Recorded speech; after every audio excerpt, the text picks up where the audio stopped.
2020 і 2021 годзе. У нас цалкам забралі легальнае поле. Калі раней можна было працаваць у межах выбараў, ствараць палітычныя партыі, вось учора была публікацыя на радыё Свабода пра палітычныя партыі, зараз гэта рабіць немагчыма. Таму гэта мы называем не поствыбарчай стратэгіяй, называем стратэгіяй супраціву. Мы бачым, што Захад больш ангажаваны, але не толькі таму, што Захад ангажаваны і зацікаўлены, не толькі таму, што зацікаўлены дэмакратызацыяй Беларусі, а найперш таму, што Лукашенко стаў яму наўпрост пагражаць. Гэта міграцыйны крызіс, гэта Цімановская, гэта ўрэшце рэшт захоп самалёта РНР. Але разам з тым ангажаваная больш Расія. Гэтая канфрантацыя Захаду і Расіі таксама стварае новы кантэкст, якім павінны ўлічваць, але мы не павінны губляць фокусу, што наше змаганне, наш пратэст у першую чаргу пра-беларускі. І мы не павінны быць аб'ектам чужых перамоваў. Трэба ўзяць за аснову прынцып. Ніякіх перамоваў пра Беларусь без беларусаў. Ніякіх дыялогаў пра Беларусь без беларусаў. Калі мы говорим пра вырашэнне крызісу, крызіс могуць вырашыць толькі самі беларусы.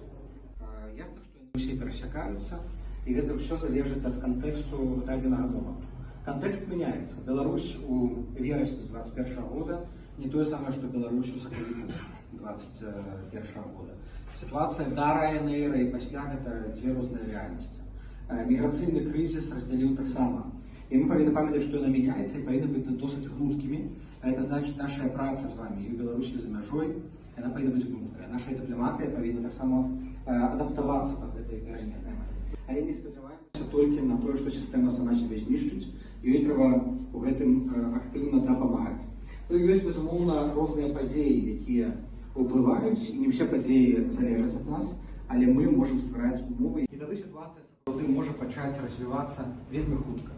І мы нават не заўважым, як пачне гэты картачны домик, які збудаваў Лукашенко, падаць.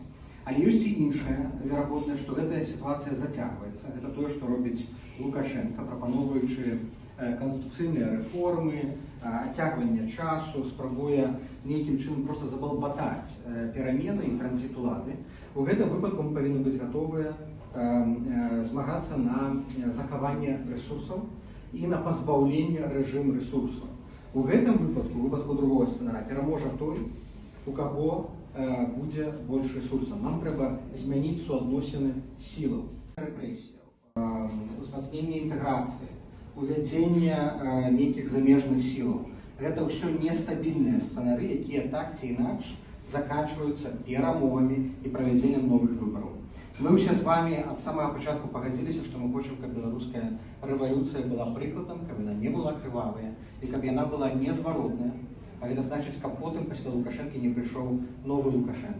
Таму мы сыходзім з таго, што гэта 6 асноўных сцэнароў, але ўсе яны, ў прынцыпе, зводзяцца да 2. А калі мы вызначым 2 магчымыя спосабы развіцця падзей у бліжэйшы час, то гэта могуць быць хуткія перамены. Гэта разлік на тое, што ўспыхне стачка, якую зараз займаецца і рабочы рух, і БОР, і іншыя ініцыятывы, пачнуцца масавыя выступы ў Менску ці ў рэгіёнах. Мы разлічваем, што вернуцца людзі на вуліцы, і адбудзецца тое, што мы называем расколом эліт. И от каждого из нас на самом деле зависит больше, чем мы иногда думаем. Я действительно верю, что в наших силах сохранять энергию и делиться ею с теми, кто в Беларуси.